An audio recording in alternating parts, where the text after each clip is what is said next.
Welcome. You're listening to Latin Waves with your hosts, Sylvia and Sylvia Richardson. Latin Waves is more than just hot rhythms. This is a show about community, about creating a culture that is inclusive and based on fairness.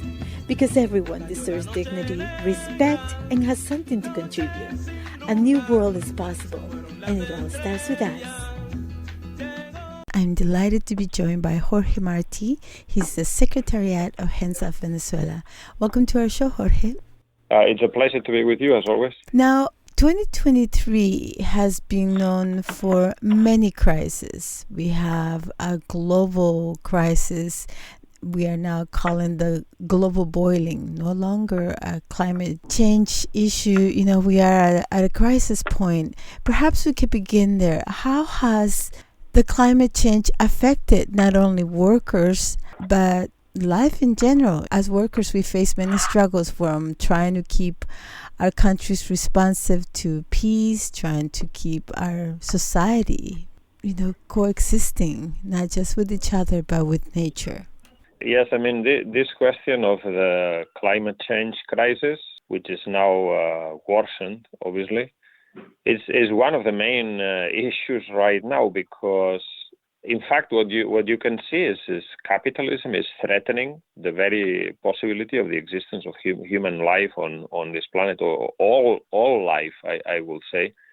And now, I mean, right now is this heat wave in a number of countries, a number of regions in the world. But when it's not the heat wave, it's something else. Extreme weather events are increasing, obviously. And I think there's no doubt now, really, that what's triggered this question of climate change is the human action. But it's not, as they say, the responsibility of each individual to change the consumption patterns or the behavior. That is obviously important, and most people are quite prepared to make changes in their everyday life. But in reality, most studies show that most of the pollution that is causing climate change is really caused by a small minority of big multinational companies, which make multi-billion dollar profits, and they still are not prepared to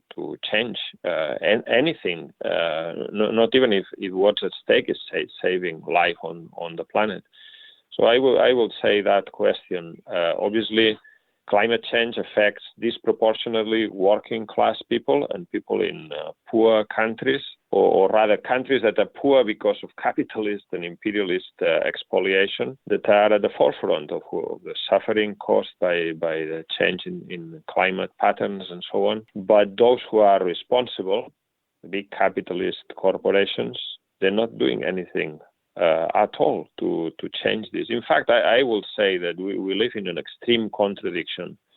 We have the necessary scientific and technological means to at least start seriously to address this question, but this is not being done in any serious way because of the private profit motive. Capitalism, the existence of capitalism, is becoming increasingly in direct contradiction with, as I said, the existence of human life on the planet. Not only that, but as Biden, decrees a climate crisis in North America, we see them ramping up a war. And when you think about war, it's the equivalent of millions of trees being clear-cut, and we already know the consequences of that. So perhaps we need to talk about this ongoing war machine of capitalism, and we can pinpoint that lens to Ukraine. This war that has been now almost 2 years in its catastrophic impact on people, but also in the level of demoralizing that has created, where as workers we are trying to create links with people. It seems we are getting farther and farther away from having alliances with each other. Yes, I would say this war is a major feature now of world relations. And as you say, this war is being used to ramp up weapons production. 100 years ago, when the First World War, Lenin was asked, if war is a terrible thing. And he said, yes, war is terribly profitable for a small minority. The arms manufacturers are rubbing their hands every time there is a war. And now particularly they're rubbing their hands with this war in Ukraine, a massive multi-billion dollar investment in new weapons, more ammunition and so on, which is being pumped into this war so that people can continue to kill each other for the benefit of big powers that are far, far away from Ukraine. This is my opinion. This is an inter-imperialist war. It's a war between Russia and the United States, which is being conducted on the territory of Ukraine, and Ukraine is the one that's mainly supplying young men and women to die at the altar of this war, and so are young people from Russia as well. And it's a war that's completely senseless. The only reason for this war is the conflict between U.S. imperialism and Russia, which is also a powerful imperialist power, perhaps not as powerful as the United States. There's quite a degree of difference, but it's also what's Russia's interests in Ukraine are also imperialist interests. And yes, we are being asked to pay for the price of this crisis. Energy prices are going up, price of food is going up. This is not caused directly by the war, but it's a situation that's aggravated by the war. The high prices of fertilizers, high price of grain, high price of energy sources, which is aggravated by the war. And recently, the German government has approved a new budget, and the new budget includes 30 billion euro worth of cuts, which is, approximately $40 billion worth of cuts. All departments, healthcare, education, care for the elderly, pensions, everything is being cut, with the one exception of the defense budget, which is being massively ramped up. Obviously, the Rheinmetall, which is the main manufacturer of weapons in Germany, they're all very happy, but working class people are paying the price, when in reality, working class people from the US, working class people from Russia, working class people from Ukraine are basically brothers and sisters. They have nothing against each other, but they are being pushed against each other in this murderous, bloody war, which has been going on for many months now, in the interests of big business and capitalism, in the interest of the struggle between different powers for the appropriation of spheres of influence and sources of raw material, fields of investment, and so on, for destructive purposes. Despite the signals that our governments are irresponsive and are acting in a way that benefits very few and ignore the needs of the majority, I think what we also see is that workers continue to struggle. We see it in the worker struggles in France, protecting their pensions. Perhaps since we're talking about budgets being cut and budgets being reduced to be at the service of war, can we talk about our own struggles? How do we sustain our continued resistance to imperialism and capitalism and create a way forward in the midst of all this crisis? Yes, the one struggle that you mentioned, the French struggle against the pensions reform, was really an amazing, courageous and struggle that we should draw example from. They basically went on a massive wave of strikes and demonstrations for 3 or 4 months, from February until the beginning of June, against this one measure of the very unpopular Macron government that wanted to increase retirement age by 2 years, from 65 to 67. But this was just the trigger for this movement. It was generally a movement against right-wing policies, against the lowering of wages as caused by inflation. The young people also became involved. And I think a turning point in this struggle was the point at which, and this is very significant, the point at which Macron wasn't sure that he could get a majority in parliament for this measure. And so he used decree powers under the Article 49.3 from the French Constitution to pass this very unpopular reform without any parliamentary consultation. So that is completely scandalous. During this strike, Macron was saying the small handful of petrochemical workers are holding the country to ransom. That, on the one hand, shows the power of the working class. A small number of petrochemical workers can paralyze the country. That shows the working class can change things. But at the same time, the ones who are holding the country to ransom is a small handful of capitalist parasites. And the government is acting in the interest, even when 90% of the population is against. And they can't even get a vote through their own parliament. This is completely scandalous. And this is what brought many young people out on the streets during this French movement. Now the movement has ended, and it did not end in a victory. And I think that there was many problems with the strategy of the trade union leaders. In fact, inside the CGT, the main trade union in France, there was an opposition called Unity CGT, which won one of the votes at the CGT Congress. And they were advocating that instead of having isolated days of action every 2 weeks or every week or every 10 days, that they should have an escalation towards an all-out strike, a bit like what happened in 1968. And I think that they were right. But anyway, their strategy in the end didn't come through. They didn't have enough strength within the movement. The bureaucracy prevented them from carrying these actions forward, and the movement was defeated. But this is not the end of the story. Just a month later, we saw a massive explosion of the youth, particularly the migrant youth, the Arab communities in France against police violence and police brutality after the killing of a young French Algerian person in France. A massive movement. It's like the George Floyd movement of France. So the struggle never ends. The question that we need to ask ourselves is what's the best strategy for winning? What is required? Is the workers, youth, they are prepared. The oppressed in general, they are prepared to struggle. What is perhaps missing is a leadership that has a clear strategy how to win. I mean, you are based in British Columbia, and we just seen this big strike of the dockers, and twice the longshore, the dock workers have voted against an agreement that was recommended by the leadership of the union. So I will say the workers are prepared to struggle. They are prepared to strike. They are prepared to make sacrifices. The workers, the poor, the peasants, the youth, the women, all the oppressed sections of society, whenever they are offered a way forward, they are prepared to struggle and make sacrifices. What's perhaps most of the times missing is a clear leadership that can lead such a movement to victory. The struggle is always there, because what drives the struggle is the crisis of capitalism, forces people. People can no longer live in the old way. And at certain occasions, there are explosions of struggle, explosions of anger. Here in Britain, we're also living through a wave of strikes.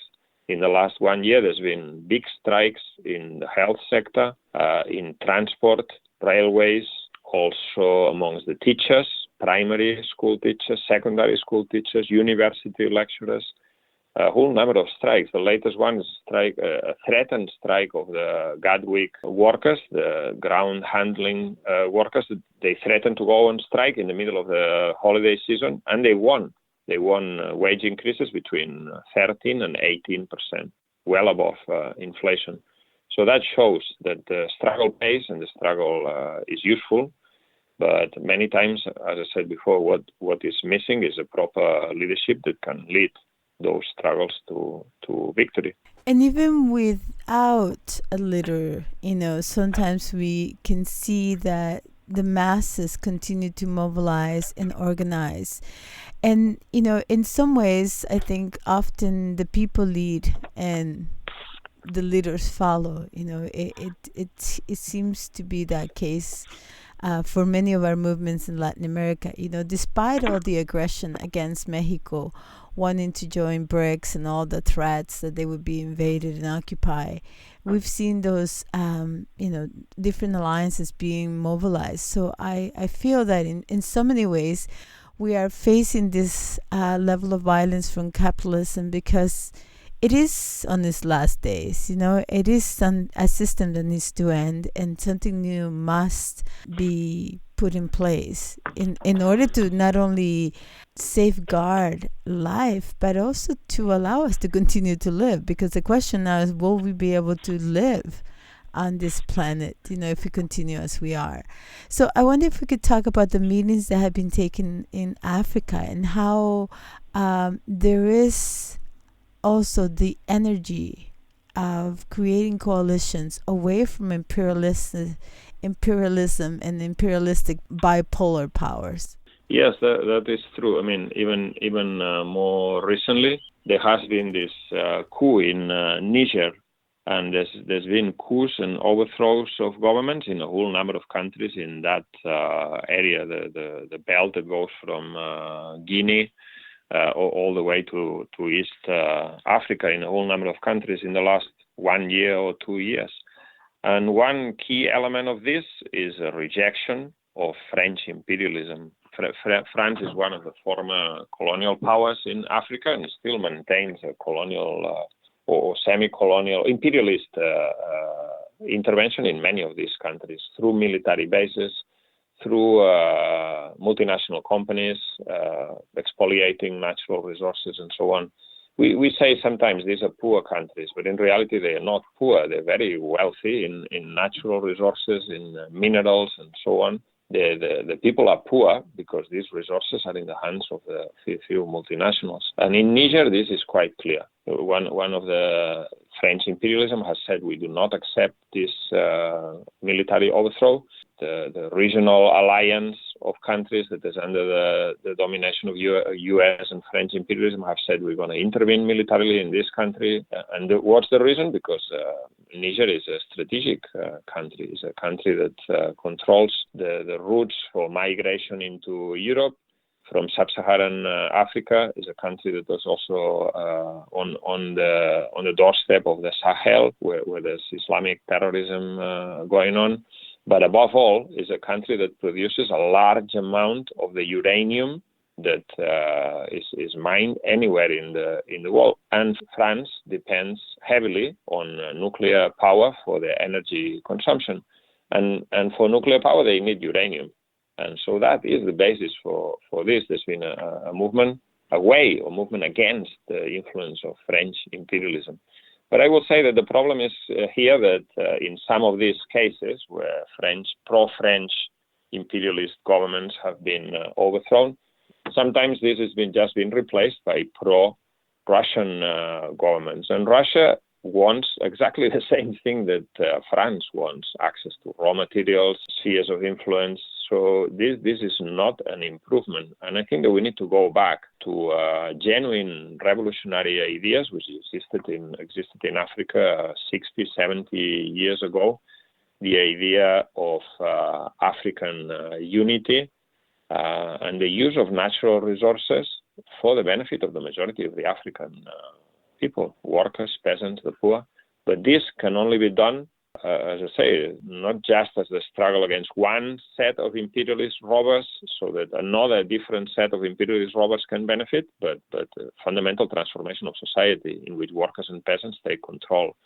And they take control of the natural resources, the factories, the land, and so on. And the first thing that they need to do is to throw away foreign debt, which is one of the clearest ways in which imperialist domination is exercised in these countries. Let's talk about our own struggles in Latin America. We've had a year full of worker struggles, and it's important to acknowledge that we are united in our desire to create a world where workers are not only seen as workers, we're also fathers, we're also sisters, we're also mothers, we also people who create culture, people who create beauty, and people who define and design new futures, for ourselves. I would say that in the last half a year, there have been perhaps three, I will highlight three struggles. The first one is the struggle in Peru against the military coup. The coup was in December. They removed President Castillo, who had been elected democratically 16 months earlier in 2021. And he was removed from power. And the reason he was removed from power is because he had a program of basically using the natural resources of the country, particularly mining, for the benefit of the majority. And the oligarchy couldn't accept that. The multinationals couldn't accept that, and they started sabotaging his government from day one. Unfortunately, he made a number of concessions. He watered down his program. He made concessions to the powerful, the rich, the wealthy, the bosses confederation, and so on. But nevertheless, they wanted to remove him because he is a teacher trade unionist who comes from a poor rural area in Cajamarca. And that in itself is a threat to the power of the capitalist class, the capitalist oligarchy and imperialists in Peru. The idea that someone who comes from the working people can rule the country, that's anathema to them in itself. So finally he was removed at the beginning of December, and that triggered a wave of mass mobilizations, really powerful. The fact that the new government of Dina Boluarte has no legitimacy, used the army, the police. Over 40 people were killed officially by police repression, but the real figure is probably higher. Police and army repression. Here we see the army using assault rifles against the unarmed civilian population that were protesting against the anti-democratic coup.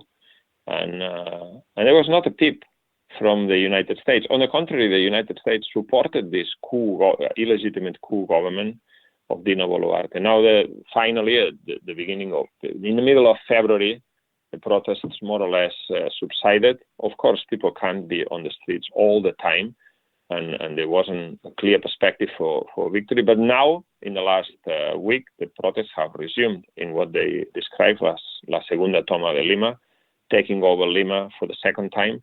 And these demonstrations have been big. It shows that the government and Congress have not reestablished legitimacy. I think that the approval rates for the coup president, Dina Boluarte, is around 10%. Approval ratings for the Congress is about 7%. So the overwhelming majority of people don't want any of this. But they remain in power through repression and through the lack of a clear strategy to overthrow them. But this is not the end of the story. This government illegitimate government has not reclaimed legitimacy. And sooner or later, there will be another wave of mobilizations. The second one I wanted to mention is the mobilizations in Jujuy, in the northwest of Argentina, mass mobilizations into two provinces, in fact, not just in Jujuy, but also in Salta, mobilizations of the indigenous people, mobilizations of the peasant communities, mobilizations of the teachers, primary and secondary school teachers. And these mobilizations went on, still going on in the case of Jujuy. Mass movements with road blockades, clashes with the police, most brutal police repression, the arrest of leaders. And behind this, one of the key questions was the question of lithium. Lithium is now a very important mineral because it's used for electric car batteries. And the production of lithium is concentrated in a few parts in the planet. And one of them is this area, Chile, Bolivia, and the north of Argentina. This area is where the largest concentrations of lithium are found anywhere in the world. And in order to extract lithium, they need a lot of water, and they need a disruption of natural resources and so on. And obviously, the local population are protesting against this. And these are very interesting, very significant, very important, very courageous mass movement in the northwest of Argentina, a country that's in the grips of the IMF, through this mechanism that we were talking about, the foreign debt. Foreign debt that was contracted by the government of Macri, that was given for political reasons under pressure from President Trump in the United States, so that Macri will win the election. And now the country is saddled with this massive debt. Unfortunately, the government of Alberto Fernandez has accepted this debt instead of repudiating it, and now it's negotiating the terms for the return of this money at the cost of the interests of the majority of the population. And finally, the third one I wanted to mention is Cuba. Cuba is in an extremely difficult economic situation. So it's like a perfect storm of negative economic factors. The pandemic, which led to a collapse in tourism, which is one of the main sources of income for the country. The crisis in Venezuela, which was supplying with Cuba with cheap oil. The rise in the prices of food that Cuba has to import from the world market. The rise in the prices of energy products, any sources of energy, which Cuba imports from the world market, and so on. Plus the increase, the tightening of the noose of the embargo by the United States under the Trump administration, which the Biden administration has kept intact. And nevertheless, Cuba has resisted for the last 6 months and for the last 2 or 3 years, a very difficult situation. And is one country that deserves our solidarity, not only practical solidarity, but also political solidarity.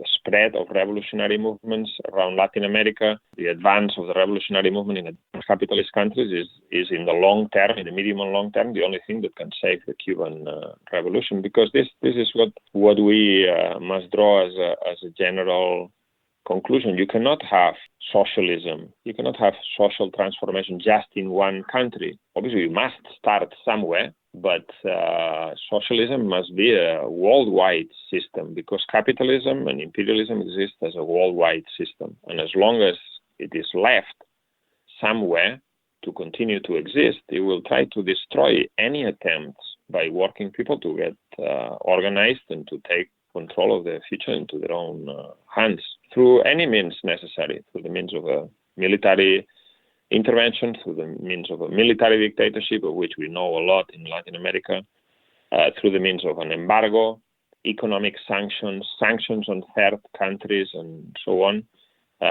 Sanctions, after all, are also a form of war by economic means. So, yes, I would say these are 3 very important struggles, including the courageous resistance of the working people of Cuba. And the best way to help these struggles is to spread the ideas and the practice of revolution everywhere. So as you said before, this capitalist system in its senile decay stage becomes more violent, more damaging to the environment, and really threatens the existence of life on the planet. So we must put an end to it. It's so interesting that we are doing a review, but at the same time, I think we are looking at our struggles, and it's, as you point out, Latin America has had over 100 years of fighting U.S. imperialism. But worldwide, we are now at the point where our struggles are interlinking, whether it be through climate change, becoming global warming now, becoming global boiling. We are needing to become united in our efforts. So what keeps you motivated? What keeps you energized? Today we have the technology and the means of production necessary to produce a world of plenty, and nevertheless, people are still dying of hunger, malnourishment, of curable diseases. So, yes, we draw inspiration from our own history of struggle, from current struggles, and at the end of the day, from the fact that we could build a paradise on Earth if only, and this is the only obstacle, if only we overthrow this rotten capitalist system, the private profit motive that runs behind the economy, that controls the economic decisions. And this is possible. It's not only possible, it's necessary, and today is more necessary than ever, I would say. Thank you so much for being with us today. It's been a pleasure, as always. Thank you for listening to Latin Waves. Latin Waves is an independently produced syndicated radio program made available for free to campus and community radios, and also to the world at latinwavesmedia.com. Please visit the website to hear previous shows, hear about upcoming events, and consider becoming a member for as little as $1 per month.